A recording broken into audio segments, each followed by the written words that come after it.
Terus Ibu di sini saya sudah menyiapkan alat-alatnya, yaitu akan melakukan tindakan pemeriksaan fisik pada Ibu. Untuk waktunya itu sekitar 10-15 menit. Ibu apakah bersedia? Bersedia. Saya akan mempersiapkan alat. ya Ibu.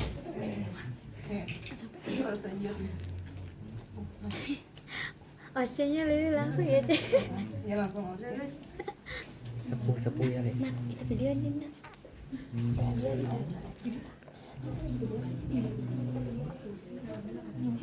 Siang Ibu. Ibu betul dengan Ibu Syakira seperti itu ya. Jadi jangan menanyakan Ibu namanya siapa gitu, tapi Ibu betul dengan Ibu Syakira. Ibu usianya kan kita sudah membaca terlebih dahulu sebelum datang ke pasien itu ya, medical recordnya. Dengan usia sekian kita samakan dengan gelang tangannya si pasien. Habis gitu Bu, saya di sini akan melakukan tindakan pemeriksaan fisik pada sistem hematologi Ibu gitu kan. Dengan tujuannya adalah sengaja Ibu tidak memasukkan tujuan ya di hematologi, karena hematologi ini memang tergantung kasusnya, kita mau pemeriksaannya yang mana. Tapi karena kita masih basic, berarti kita memeriksa apakah terdapat kelenjar, benjolan, peningkatan, gangguan pada sistem hematologi Ibu, seperti itu. Waktunya sekitar 10 menit Bu. Apakah Ibu bersedia? Gitu kan. Oke, kalimat yang apakah Ibu bersedia itu kita bisa ganti juga dengan cara waktunya 10 menit ya Bu, mohon kerjasamanya. Jadi pada saat dia bilang, misalkan pasiennya, bentar Su, saya boleh makan dulu nggak? Kayak gitu kan, itu nggak apa-apa gitu. Oke Bu, kalau Ibu mau melakukan apa dulu, misalkan makan atau dia mau ke toilet dulu atau apa, itu silakan seperti itu. Kalau tiba-tiba kita pakai pertanyaan tertutup, apakah Ibu bersedia, itu udah kita ganti gitu loh. Kan kalau dia jawab enggak, kita mau apa gitu kan. Jadi pertanyaannya apakah Ibu bersedia itu kita change ya. Dia udah kayak gitu, oke Bu, kalau kayak gitu saya siapkan alat terlebih dahulu. Silakan siapkan alat lalu mendekatkan alat kepada pasien. Oke. Medeni ya, Bu. Perawatnya Medeni. Bapak mau duduk atau berbaring saja? Duduk boleh? Duduk boleh, bisa saya bantu ya. Oke. Ibu panggil lagi. Panggil. Oh, Lili, Bu. Tabok terus, Le. Tabok. sudah nyaman Ibu dan posisinya? Sudah. Pukul. Nah, Medeni mandi. bacain.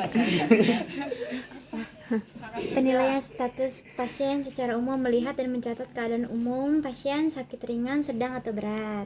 Selanjutnya pemeriksaan kepala atau muka, melihat dan mencatat kelainan yang dapat diidentifikasi sepintas, seperti meletakkan jari di sela-sela rambut pasien dan menarik rambut secara perlahan dengan sedikit tekanan, lalu menilai apakah rambut rontok atau tidak. Nah, Sedikit pelan. caranya pada saat udah datang nih ya Bu, saya akan melakukan tindakan ya Bu ya, mohon kerjasamanya Bu. Saya izin, saya mulai dari atas dulu ya Bu. Masukkan jari ke sela-sela rambut itu, caranya begini Nak. Nah, senyaman mungkin. Kalau seandainya sebelah satu-satu nggak apa-apa. Pada saat kita di sini, jangan ditarik jambak gitu loh ya. Jadi kalau seandainya kalian mau kayak gini juga is okay, maaf ya. Gitu. Ya. Kita nggak menilai kusut itunya sih sebetulnya, tapi Rontok yang atau kita tidak. lihat adalah kekuatan rontok atau tidak dan memang strukturnya. Kalau seandainya ada rambut yang bukan kusutnya yang kita nilai, tapi kayak kusamnya, terus ada rambut yang alus-alus teman gitu kan, ada yang Tipis ya, Bu, ya? rambutnya tipis atau lebih ke kasar, efek dari penggunaan zat kimia seperti itu. Hati-hati pada saat kita sering menggunakan pewarna rambut atau kita sering bleaching gitu di rambut kita, itu zat kimianya itu tuh menyerap ke dalam akar dan pori-pori rambut, sehingga kita nggak tahu loh efek dari zat kimia tersebut apakah bisa menyumbat, berinteraksi dengan darah dengan baik atau dia malah menyumbat kayak gitu. Ya makanya hematologi itu meriksa memang dari Bu, boleh nggak Bu kalau meriksa kayak gini gitu kan, digenggam kayak gini, ini nggak etis gitu kayaknya. Kalau gini tuh kayaknya memang ngejambak niatnya gitu, tapi memang kita metodenya adalah kalau di rambut tuh kayak gini gitu, dan nggak sakit di pasiennya. Lanjut. Maaf, ini aja Masukin sela-sela. Kalau bisa tangan sampai belakang ya nggak apa-apa, tapi kalau seandainya ada gangguan di daerah rambut, biasanya dari atas juga tuh dia udah Kelihatan ya, Bu? kelihatan gitu, nggak perlu kita langsung kayak melingkari kepala semuanya gitu. Cukup sekali. Lanjut ya, Li. setelah itu Mengatakan telapak tangan yang domain. Kalau dirawat inap kan nggak dibuka kok. Enggak, nanti kita waktu AC kan Bayangan aja. Oh, peragain aja saya. Lanjut ya, Li. Meletakkan telapak tangan yang dominan di depan wajah pasien, lalu menggerakkan telapak tangan ke arah bawah dan meminta pasien untuk mengikuti. Kemudian dokter menarik palpebra atau apa, Bu?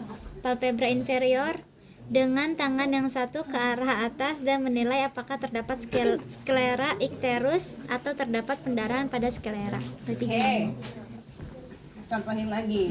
Jadi pada saat ibu itu menuliskan dokter, kita juga sebetulnya bisa melakukan pemeriksaan tersebut. Yang dilihat adalah apakah ada pendarahan di daerah skleranya. Bu lihat ke depan ya Bu ya, lurus ya Bu ya. Palpebra itu adalah Bu melek Bu. Oke. Ke tangannya si nakes, dokter atau perawat, ih kamu diem, takut masuk mata ibunya. Oke.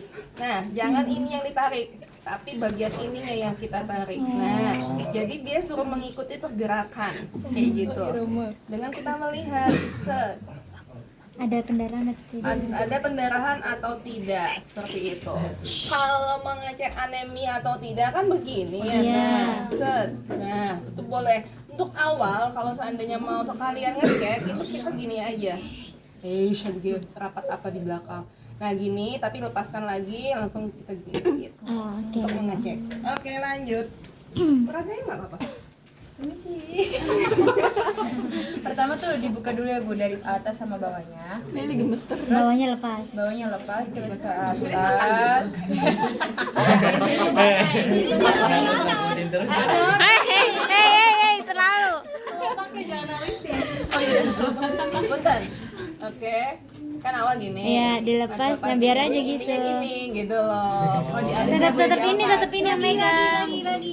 Pakainya jarak tengah bisa sama telunjuk. Jangan dialis sayang. Kayak gini ya, Bu. Nah, Kurang naik. teriak. Sakitnya kasihan. Maaf ya. Resiko jadi pasien. Nah, ikinya lepas. Nah, udah jangan gak usah ganti jari. Kalau usah Nah. ganti jari bisa nggak? Bisa. Nah, ini tuh satunya. Satunya. Satunya ikutin atas bawah terus kiri kanan Bu. Iya, ikutin sambil ya. dilihat kamunya tuh matanya, seleranya. Jangan ketawa nggak kelihatan matanya. Satu. Kamu liatin matanya, kamu kelihatan gak matanya? Kelihatan matanya. Lanjut ya. Meminta pasien membuka mulut dan mengamati apakah ada pendarahan atau sisa pendarahan di dalam, atrofi papilida, hipertrofi gingiva maupun stomatitis. Gingiva itu adanya perubahan struktur di gusi, ya. Contohnya apa? Dia bengkak, bahkan ada benjolan di gusi itu. Benjolan di gusi, misalkan kayak ada seperti gigi mau muncul, kayak gitu ya. Atau ada gigi tangkal tapi sebetulnya masih ada sisa akar di bawah yang belum tuntas. Nah, itu kan bisa muncul menimbulkan pendarahan seperti itu. Silakan. Nggak dikasih penlight. Nah, fungsi dong. Bisa buka mulutnya. Lebih besar. kurang lebar. Gini. Enggak ada. Suruh gini. Jadi dia gini. Enggak. Ditarik sini. Caca manga dulu aja. Beri. Terus ditarik ke belakang. Enggak nah sama ini gitu. Ditarik ini yang bawahnya nih. Nah, Jadi iya tuh A. gini. Gini nih. Iya tuh. Kayak kamu tak. Nah, Tarik, nah. Bawa ibu. Isinya. Dari isinya. Isinya di atas nggak kelihatan bu, ibu isinya. Nah, kelihatan. Enak. Iya ada apa ya? Diangkat. ada cabai. Ya Allah. Terus bu bisa kita lihatnya gimana? Dari ini dulu tabu, atas dulu ke bawah. Ya, biasanya kalau ada timbul pendarahan, woi rapat apa woi? Guys, tolong nggak ada siaran ulang lo ya. Pada saat ngelihat itu, kalian tuh boleh lo kan pakai handscoot, boleh untuk menahan. Gitu ha, untuk gerakin ininya tuh boleh banget. Gitu. Ke atasnya juga boleh banget. Karena gitu, ada tisu nanti dilap lagi. Tisunya juga dibuka. Kayak gini pakai. Nah, iya. Tisu gulungnya. Oh, gini. Dari atas ke samping, ke bawah juga ke samping itu bu. Ya, untuk melihat adanya pendarahan di dalam juga gimfanya. Ya betul, kayak gitu. Ya gunakan jari, tangan. Berarti dari ujung ke ujung lagi bu. Kayak gitu. Jadi betul, Bu maaf ya. Jadi bukan cuma ngebuka mulut, enggak. Tapi kitanya tuh, gitu. Tahan. Kalau mau lihat yang bawah, yang tangan kita kebawahin gitu, dijebarkan, ya gitulah pokoknya. Gitu. Oke. Lanjut. Paham? Lanjut. Yang next. Pemeriksaan dada depan. Pemeriksaan dada lembut pada sternum dan kedua klavikula dengan pangkal telapak tangan dan meminta pada pasien untuk mengatakan jika terdapat nyeri tekan atau tidak. Di sininya mengatakan. Enggak, pasiennya mengatakan kalau sakit bilang gitu lah. Belum. Dada depan. Posisikan Pada sternum dan kedua klavikula. klavikula dulu di atas dulu sayang, terus ke bawah tangannya. Jadi sorry, excuse me. Oke, ini kan klavikulanya gitu. Nah, maaf ya. Jadi tangan kita tuh agak gini. Jadi kan klavikulanya kerasa, ngikutin bentuknya. Nah, baru Ada yang sakit atau ada enggak? lagi apa enggak di sternumnya turun sampai dengan IKS 3 cukup. Sampai sini ya bu. Iya. Selanjutnya pemeriksaan abdomen. Memeriksa abdomen secara cermat terutama untuk menentukan splenomegali. Boleh ibu tiduran. Ya ibu. Ya, rebahan dulu. senyaman mungkin. Apa itu splenomegali? Adanya pendarahan di perut. Di belum belajar. Abdomen. Beneran sumpah. Perut sama abdomen sama nih. Suruh belajar. Oke, di bagian sisi kiri kuadran 2. Sini ibu. Oke. Iya. Dia bener kan? Iya. So, Pakai tandu apa satu bu? maunya 3. Kayaknya satu aja dah ya. Kuadran 2. Dari atas ke bawah bu. ya nanti dari kiri enggak, dari sisi kiri itu agak ke tengah sedikit. Di tengah-tengah sternum. Fungsinya dikirim SOP itu untuk apa sih kalian ini? Ke tengah. Sini. Ke tengah. Ke tengah, ke Bujel. no, positus PX, positus Pedius. No. I don't know ibu. Sorry. Akhir pulang kamu mana sih?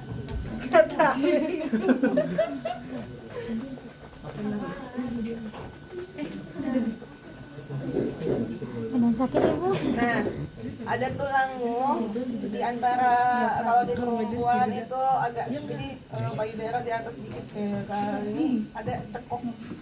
Itu positus Pedius. PX kita sebut. Mana ya? Maaf, sakit nggak? Iya ibu. Tulang terakhirnya mana sih? Nah ini ya, nah ini dapat nih. This one. Enak gak cek? Idiot. Dulunya. Nah, Soalnya user asam lambung masih enak. Kok iya sih? Ada apa? Iya kan tulang terakhir bukan ada apa. Iya ada benjolan. Itu tulang sayang bukan benjol. Beda nanti kalau benjolan beda. kan. Oh ada kokan. Lili menakutkan banget. Bu pemeriksaannya dari atas ke bawah kayak gini atau gimana? atau ke samping? Dari sini tadi kan ibu bilang dari kuadran 3 kiri, kuadran 2 kiri atas ke tengah. Jadi kamu mempalpasi. Nah, Biasanya kalau terjadi pendarahan itu memang kayak ada gumpalan, kerasa ke palpasi gitu. Tapi kalau seandainya pada pasien-pasien yang kayak normal kayak kita ya nggak akan ketemu si gumpalan tersebutnya. Oke, lanjut. pemeriksa abdomen secara cermat terutama untuk menentukan hematologi. Ya, terus palpasi secara keseluruhan. Kalau kalian udah closing, bikin gambar, visual. Nah, pada saat kalian di sini kan ada namanya hipokondria, and then this is epigastritis regionnya di antara dua ke kuadran 1 dan kuadran 2 ya untuk hematologinya. Ini kan waktu itu kita ibu masuk sini nggak sih hipokondria kanan, hipokondria kiri? Belum. Oh, belum. Kalian ini. Oke, di hematologi itu kalian harus membaginya menjadi 9. Ya, dibagi menjadi 9 bagian. Ya, jadi kalian itu harus tahu di mana tempatnya. Bukan hanya tahu umbilikal, sisi pusat terus dibagi 4 itu enggak. Tapi kalau di hematologi itu kita baginya bagi 9. Karena letaknya itu memang harus lebih posisi, lebih tepat seperti itu. Oke. Ibu nggak masukin memang ke dalam filenya. Silakan dengan palpasi saja. Kalau seandainya untuk menentukan apakah ada gangguan hematologinya, memang kita harus palpasi. Pakai aja. Itu. Ya. Sok silakan palpasi. Dari kanan ke kiri, kanan ke kiri lagi.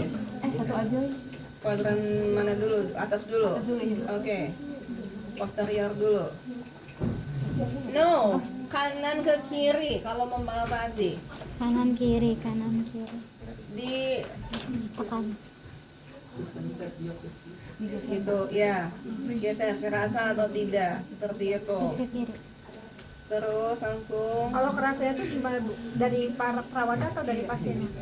perawat juga kerasa kalau seandainya benjolan ada ya? pendarahan itu tuh gitu. Dan di sini turun lagi tangan kamu, mempalpasi lagi, gitu. Makanya tadi Sigi bilang metodenya adalah dari kanan ke kiri. Karena di bagian menjadi 9, punten kita agak turun lagi ke bawah, ya kan di bagian posterior. Kalau pas lagi pada saat kita mempalpasi, bedain kalau kamu lagi kamu pengen pipis, kamu tahan dulu deh. Pada saat kamu nahan, kamu palpasi itu kerasa loh. Iya. Kerasa ada kayak gumpalan cairan di sana. Nah, itulah yang kalian bisa temukan pada saat si pasien mengalami pendarahan di abdomen seperti itu. Oke, lanjut.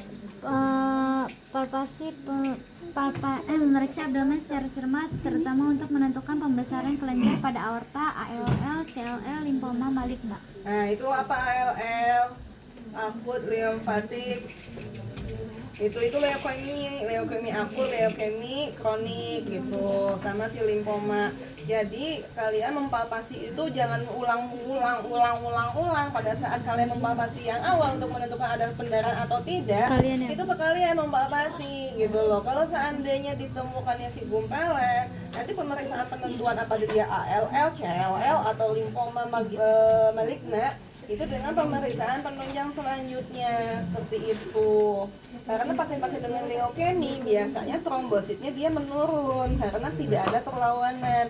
Kalau trombosit menurun, fungsi trombosit untuk apa?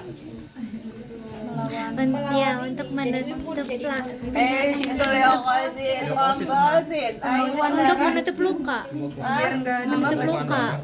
Oke, kalau trombositnya sedikit terjadi beku darah apa enggak? Enggak. Beku Beku lah. dong. Iya, Sih? beku. Bukan dia supaya si darahnya tidak beku, makanya ada trombosit. biar darahnya terus mengalir. Tadi kan ibu bilang kalau trombositnya turun berarti kan terjadi Ada pembukaan penggumpalan. darah. Itulah yang kita sebut dengan adanya penggumpalan. Oke, Karena lanjut. berkurangnya trombosit ya Bu ya. Berarti itu buat penilaian dari Sekalian include. Jadi kalau ditemukan adanya gumpalan darah, it mean bisa kita artikan apakah dia memang ALL, Atau CLL, atau atau lymphoma. lymphomanya. Tapi memang harus pemeriksaan penunjang selanjutnya seperti itu. Kemudian mempalpasi pembesaran kelenjar inguinal. Inguinal di mana yo? Kelenjar inguinal. Inguinal di bagian mana? Ya, bagian leher. Oh berarti ke Oke. perut dulu baru ke leher ya? Ya. Ya Allah, panasnya. Kalau leher bisa Bu tiduran Bu. Ya, Bisa banget. Sama juga Bu kayak di bagian abdomen cara pemeriksaannya. dari Ada titik kelenjarnya loh, ada titik mandibular. Makanya kalian tuh dikasih bukannya nyari tahu dulu. Duh, anak-anak satu ini satu kelompok. Sangat menggemaskan. sekelas Bu, bukan sekelompok. Sangat menjengkelkan. Oh, kalau kelompoknya banyak ya? Oke, sok silakan. Kalian boleh browsing masing-masing. Dilihat sendiri gambarnya terkait tentang kelenjar di hematologi. Inguinal ada di mana, terus kelenjar mandibular di mana, harus difahami sama kalian. Apa yang ada di bawah dagu, apa yang ada di daerah sini, apa yang ada di depan telinga, apa yang ada di belakang telinga, apa yang ada di belakang leher kalian, itu punya nama semuanya dan ada di word itu. Mandibular itu di sini. Iya. Di sepertiga rahang kalian kalau kita lagi ngebentuk. Oke. Bukan di leher, tapi di selangkangan. Minta pasiennya itu dilipat sedikit. Maaf ya Bu ya, untuk pemeriksaan selanjutnya gunain selimutnya ya, biasain tapi Ada ini Bu. ada apanya? Oh, ada pupnya. Pupnya apa? Keluar. Saya kira kamu tadi bisa. Kalian raba masing-masing selangkangan kalian deh ya. Lipatan, bukan daerah yang genitalnya. Di selangkangan masing-masing pada saat kalian meraba, izin ya. Oke, pada saat meraba itu raba dengan satu sisi dengan dua jari. Pada saat ditepukan, bentar, ibu belum nemu selangkang. Oke, nemu. Nah, ini maaf ya Bu, jangan banyak-banyak, nekuk yang dikit aja. Kenapa ditekuk? Karena biar kerasa apakah ada kelenjarnya atau tidak. Pada saat mau ke pasien sebelah sininya, jangan dari sini ya, tapi mendingan dari bawahnya. Jadi tangan kita itu kayak gini Kelitikin gitu. kayak main piano. Ya, jangan bermaksud untuk mempalpasi dengan cara mengelus, nggak bisa. Tekan Ya kalau kamu ngelus gini, itu nggak akan dapet. Tapi kalau kitanya gini, apalagi kalau kita menemukan ada gumpalan, ya biasanya pada perempuan kalau yang before menstruasi rasain kalau nggak nongol di sini, itu nongol di ketiak, itu kayak ada kelenjar yang numbuh.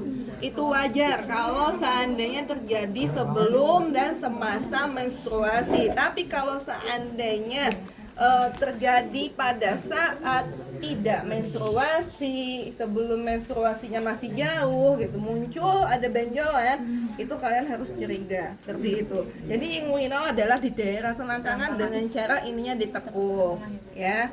Oke. Nanti kalau itu berarti muncul benjolan ya Bu? Kerasa benjolannya, pastikan intensitasnya, ukurannya, dan sifatnya hilang, bergeser, atau menetap. Kalau hilang, Kalau hilang pastikan lagi. kalau bergeser, Bergeser kita pas lagi kita ngeraba dia ngikutin, pasti pindah next step dia pasti kayak gitu. Ya. Dan sifatnya memang kalau seandainya ada sih kalau pemeriksaan lanjutan, apakah dia ganas, apa dia jinak. Kalau yang Seperti ganas itu. apa, Bu? Kalau yang maaf Ibu. Kalau yang ganas ibu agak lupa. Apakah dia menetap atau dia malah menghilang ya? Nanti itu PR buat ibu juga. Karena bagi perawat adalah hanya menemukan. Kalau terdapat ada menemukan, berarti kita langsung laporkan. Seperti itu. Silakan lanjut lagi. Ibu maaf mau tanya dulu. Boleh. Kita harus nanya dulu nggak kalau misalkan nemuin, kita nanya dulu nggak Ibu lagi Iya, haid betul. atau enggak?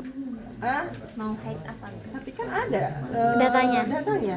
Oh, di datanya Kayak udah gitu. ada Ibu nanti. Iya, sudah Oh, ada berarti nggak datanya. perlu ya? Nggak perlu. Oke, selanjutnya pemeriksaan ekstremitas superior. Ekstremitas superior adalah di daerah pergerakan di lengan bagian atas dari bahu sampai dengan sini. Silakan. Menginfeksi adanya koiloniki kuku, bekas garukan dan lipatan palmaris untuk menunjukkan kepucatan. Panas banget sumpah. Makanya ibu bilang buka aja pintunya sama jendelanya. Ah, buka. Ibu napasnya nggak kuat. Sumpah ini nggak ada oksigen. Wah enak sih. iya. Dibilangin boleh buka jas labnya, buka. Udah Apa boleh dia? buka.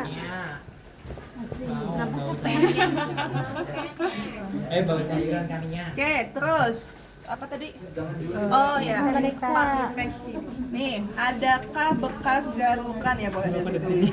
Nggak kuat bu napasnya. Kita ngeliatin dari mulai ekstremitas sini, dia di kukunya dulu, inguin itu kan, kok inguinan lagi sih bu? Apa tadi sebutannya? Maaf. Palmaris. Eh, Koiloniki. Koiliniki itu di daerah kuku. Apakah si kuku ini bentuknya cembung atau tidak? Apakah ada pendarahan atau tidak? Dan pada saat kalian gini ya, ini tuh ada nggak bekas garukannya kayak gitu? Apa ada pasien-pasien dengan musik? ya Ismin deh, oke lah bebas. Pada saat kalian mencoba untuk atau kita gini aja tuh suka ngebekas loh. Pernah nggak sih kalian? Tapi kalau pernah ya itu bahaya penyakit namanya. Emang Ya. penyakit apa Ibu? Ya, ini kita lagi ngomongin hematologi jatuhnya ya. Nah pada saat si pasien misalkan menggunakan lengan panjang, kita pun harus tapi kan pasien-pasien dengan baju rawat inap itu kan Pendek, pakainya yang pendek. pendek Iya, ya. betul. Nggak tahu ya kalau kelas 3 pakai baju pasien sendiri. Enggak. Iya, Ya, betul ya, Ibu. biasanya pakai daster juga. Iya Ibu. Oke, pada saat kita giniin gitu kan nggak ngebekas. Oke, lanjut. Lanjut. Aduh. Memeriksa denyut nadi, Oh, takikardi. tadi dulu. Takikardi anemia. Takikardi itu dia melemah. Berarti kalau seandainya kita udah lihat di konjungtivanya juga udah pucat, berarti kita hitung nadinya dulu. Kalau dia di 60 under 60, berarti dia anemia. Ayo kita lanjutkan. Jika terjadi purpura, perhatikan luas dan mana tadi distribusinya atau peteki sampai ekimosis. Nah, kalau seandainya terjadi adanya tadi purpura kayak gesekan kayak gitu, kamu pernah memar kan? Pernah. Bentur kan? Pernah. Nah, kalau peteki itu sifatnya bintik-bintik merah di bawah lapisan kulit yang pertama.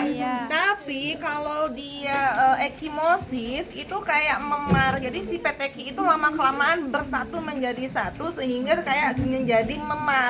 Seperti itu. Bu nggak kebentur tiba-tiba ada memar. Iya. Ya itu Kenapa? jadi not juga.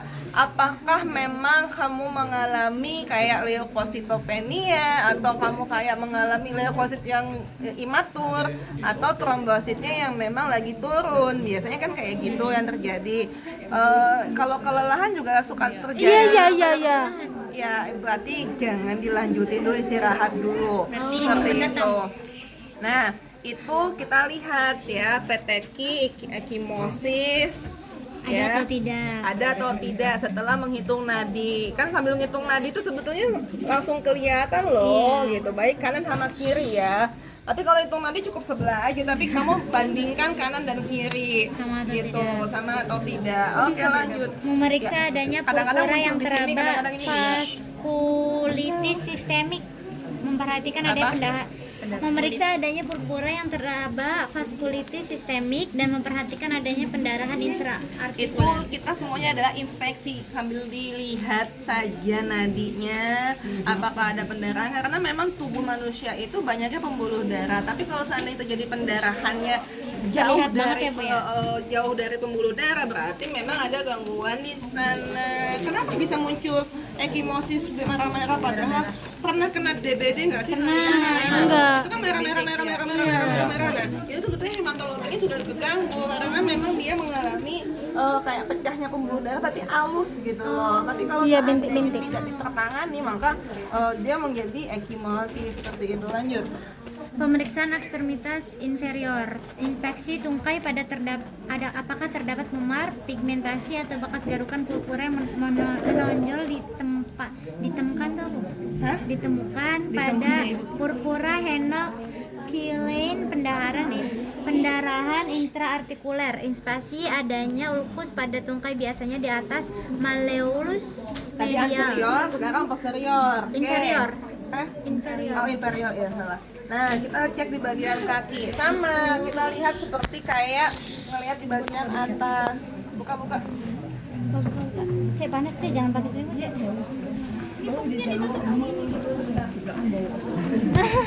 Inferior. Inferior. Exterior ya. Taulah itu pokoknya. Ya. Pada saat kita melihat apakah ada peteki, apakah ekimosis, apakah ada nadinya, apakah dia melemah atau tidak, nadi di atas, apakah beda dengan nadi di bawah, karena semakin jauh dari jantung, terkadang kalau kasus dengan hematologi itu nadi semakin melambat seperti itu.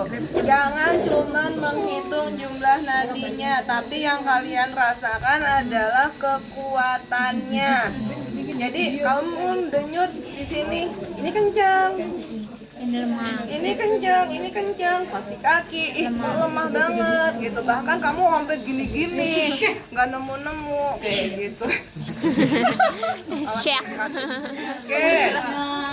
ya. Nah, pada saat tadi kan pas ngecek di inguinal itu kan kaki ditekuk ya. Nah, pada saat kalian menekuk itu, coba sekalian kamu ngecek apakah ada benjolan di daerah sini. Oke, lipatannya Bu ya? Di lipatannya, karena nanti masuk ke ekstremitas itu. Oke, lanjut. Pemeriksaan kelenjar aksila. Memeriksa kelenjar aksila dengan cara mengangkat tangan pasien dan mengangkat tangan kiri, lakukan palpasi pada aksila kanan. Memeriksa meraba dengan jari-jarinya setinggi mungkin ke dalam aksila. Pemeriksaan pada aksila kiri dilakukan sebaliknya. Kok nggak? Ditekan-tekan tak Bu? Iya. Dipentokin. Diangkat paling, Kamu kaki, diangkat tinggi atau kamu banget. duduk juga nggak apa-apa, wis. Diangkat tinggi Nah. banget. Ini jasa bukan sih, kau bukannya. Ini apa sih? Kalau lepas jadinya terlalu menerawang sayang cinta. Set. Katak masing-masing. Raba, kiri kanan. Nah, raba sendiri. Nah, pada saat kalian meraba, gunakan dua jari. Tekan sejauh mungkin, karena memang rasain sama kalian. Ada apanya Bu? Benjolan yang kita temukan. Yang kayak Kalau ini loh, kalau yang kayak kita di bukan Aquila. normal, akan ada benjolan. Tapi kalau seandainya pada pasien-pasien dengan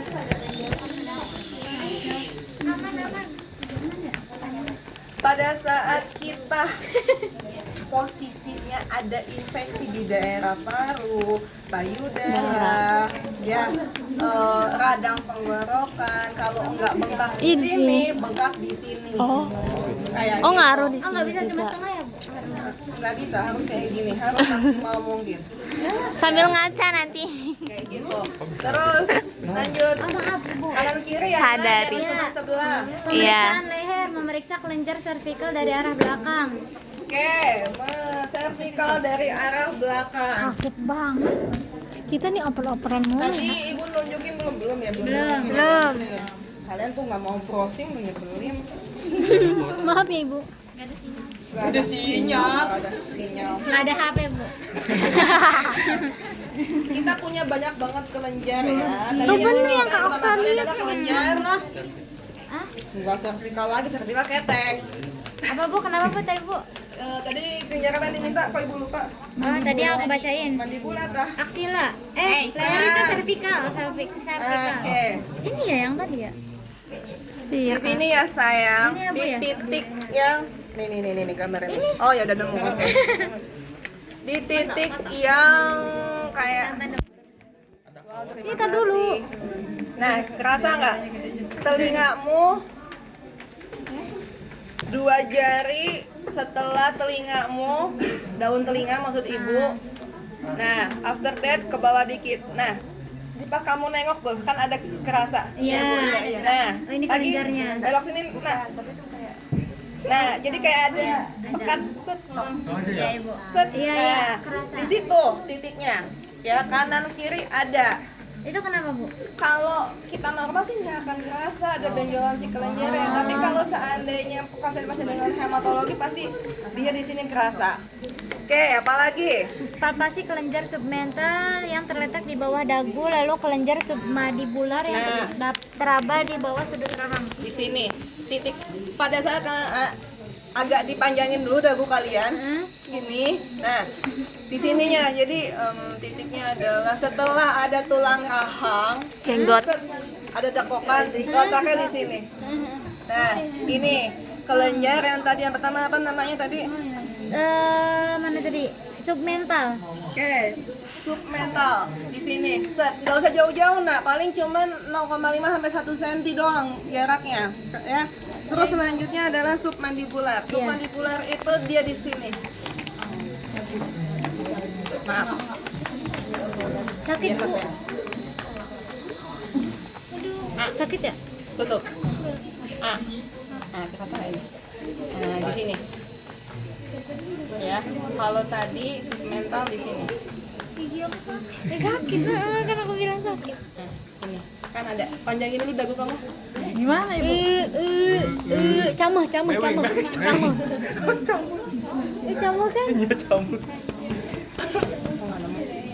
Wah hidup. Nemunya apanya sih bu? Ini jangkokan lengkakannya tuh. Nih. Ah. Ada kok. Iya. Nah, di situ. Oke lanjut ya bu. Palpasi lantai jugular yang terletak anterior dari sternocleidomastoideus. Ini ya, yang disebut di pertama itu adalah di depan ototnya jugularis. Ini loh. Iya bu. Kanan kirinya kalian Ada. ada kan? Ada. Nggak bisa dipegang. Nah itu kan kalau yang atas ini dia ada denyutannya jugularisnya kan, nyut. Nah, tapi kalau di sininya kan dia nggak ada ini, adalah jugularisnya ototnya. Oke, raba di situ. Normalnya nggak ada benjolan, tidak ada pembengkakan. Kalau panas dalam ada. Panas dalam nanti dia di sininya, di depannya, di sisinya. Makanya kalau Iya, aku pijat ada kalau panas dalam. jangan dibiarkan pijet di daerah yang daerah leher, itu paling anti. Itu merangsang menambahkan si kelenjar kita itu untuk jadi kayak kalau dia salah pijet, pecahnya pembuluh darah, nanti jadinya dia inflamasi gitu. Titik-titiknya itu sangat riskan, jadi lebih baik kalau pijet jangan pijet bagian daerah leher yang di sini. Tapi kalau mau pijetnya belakang masih oke lah. Iya, di sini kayak gitu. But jangan di belakang telinga, tapi betul-betul di belakang sini. Tapi bu biasanya Tengkuk. apa sih yang 7 keliling itu namanya apa? Vertigo. Vertigo tuh biasanya minta dipijitnya di sini bu. Dia tuh tegang tuh bu. Kalau titiknya benar, memang kita harus belajar dulu titiknya. Kalau seandainya kita salah titik, si kelenjarnya yang kita pijit nanti malahan jadinya membengkakkan si kelenjar tersebut. Ada memang titik yang untuk vertigo itu, telinga kalian ya, Iya. itu ada dekokan di situ, belakang telinga banget. Nah itu di situ enak. Kalau untuk pasien vertigo, Oh iya. Ini di dekokan yang belakang telinga tuh. Nah, iya. Iya ibu aku juga vertigo. Ibu kalau misalkan anak muda vertigo aman ya? oke lanjut. Masih ada nebu sama pos. Palpasi region oksipitas untuk menentukan kelenjar oksipitas. Memeriksa kelenjar pos aurikuler di belakang telinga dan preaurikuler di depan telinga. Pemeriksaan nyeri tekan tulang pada dada belakang. Posisi pasien tegak. Oke, ini kan duduk tegak ya. Nah, ini di bagian depannya, depan telinga, di sini kita. Ada benjolan apa? Nah, ini juga. Nah, jadi kan ini kan di tengah-tengah ini sebabnya. Potong si jugularisnya. Kamu geli atau? Geli. Oh iya. Miksnya 2 bu dari sini. Iya, kan dimintanya depan telinga sama belakang telinga kayak gitu. Itu dua-duanya apa Pemeriksaan satu? nyeri tulang pada dada belakang bu. Oke. Pemeriksaan pada nyeri tulang dada belakang. Tegak. Tegak. Gitu. Jadi pada saat dari tulang servikal leher set kita nemuin dulu tengah-tengahnya terasa banyak dun gitu kan. Sampai bawah set kayak gitu. Tapi hanya sampai sepertiga dada Maaf saja. saya. Oke Bu. Sepertiga, jangan sampai setengah kepala, nggak usah. Masalahnya yang di Jadi panjang-panjang terapi kukunya. yang ada hubungan dengan hemato itu Lili. dari L1 sampai dengan L4 dan bagian T1 sampai dengan T3. Melakukan ketokan pada tulang belakang dengan kepalan tangan untuk menentukan jatuh tulang. Buk. Oke. Oh, yang sering orang tua minta geduk-geduk itu tuh. Oh. Taruhin sambil geprek ya sih? Jadi gini. Turun ke bawah. Makin turun. Buat nemuin apa ibu? Ah, sampai di sini bagian sini. Kemudian memeriksa bahu dengan menekan ke arah satu sama lain dengan kedua tangan, Bu. Ya. Gitu. Tadi kan Ibu bilang sepertiga. Iya. Ibu memeriksa bahu dengan menekannya ke arah satu sama lain dengan kedua tangan. Digini ya, Bu. Meriksa bahu dengan menekan satu sama lain, bukan dipijet gini, tapi lebih. Oh. Kamu segeli apa sakit sih? Beneran ditekan tak, Bu? Jadi gini. Jadi benar-benar kita tekan dulu kan, kalau tapi minta si pasiennya untuk menahan. Ayo, kamu tegak dulu, kan tegak posisinya. Gini. Nah, Ada sakit atau intinya tidak? tuh akan kerasa. Kalau dia masih bisa nahan dia bagus, kalau dia ngerasa sakit berarti memang ada sesuatu di sana. Itu sudah merapikan pasien lingkungan dan alat-alat, mencuci tangan dan lain sebagainya. Yeay. Ya, Nebu. Ibu ada Nong, berhenti Nong. Ini tinggal pencet in.